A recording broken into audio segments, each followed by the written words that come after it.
In the previous lesson we said that an ionic bond is formed when a metal gives its electron or electrons to a non-metal which receives those electrons in order to form ions which have a stable electronic configuration. That's to say, they have 8 electrons in their outer shell.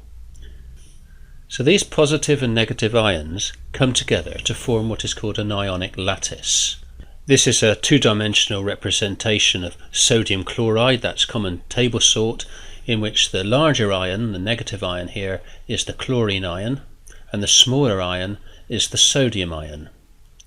Now the first thing you'll notice about this is that they're all arranged very regularly in neat rows and columns.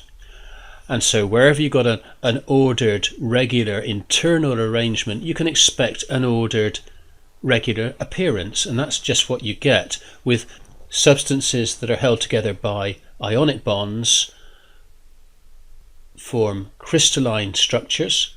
Like, for example, here we have a photo of some salt. Well, it's been polished, but you can see that it's got very smooth faces with straight edges. And it possesses these external properties because the internal arrangement is so regular.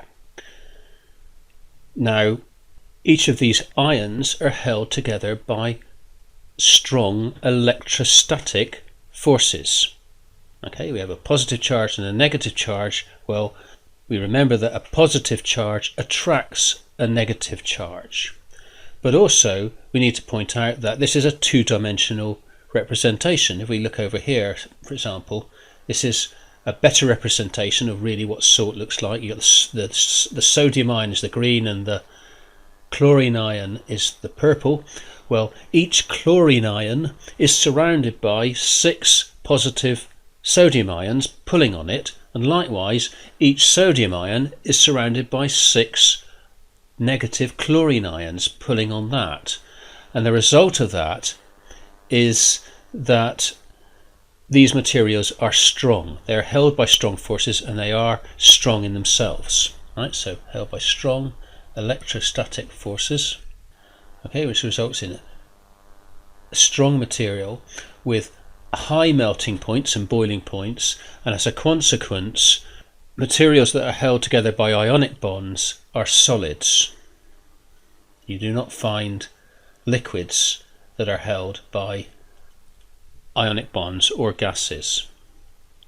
Now the third thing we're going to point out is how they behave with water. Okay, water is what we call a polar molecule.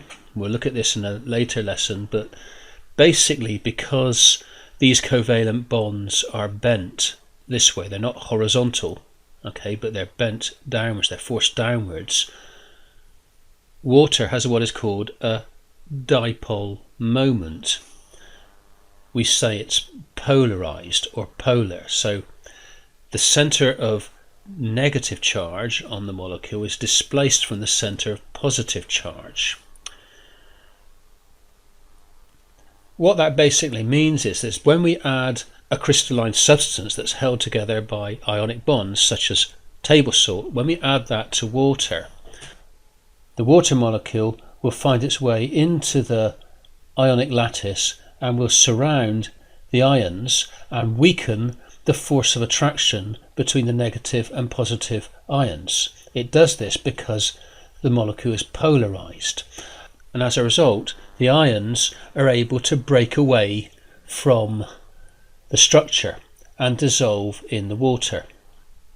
That's to say, because ionic compounds are inherently polarized, that's to say you have positive, negative, they are soluble in polar solvents such as water. So we say ionic, soluble in water.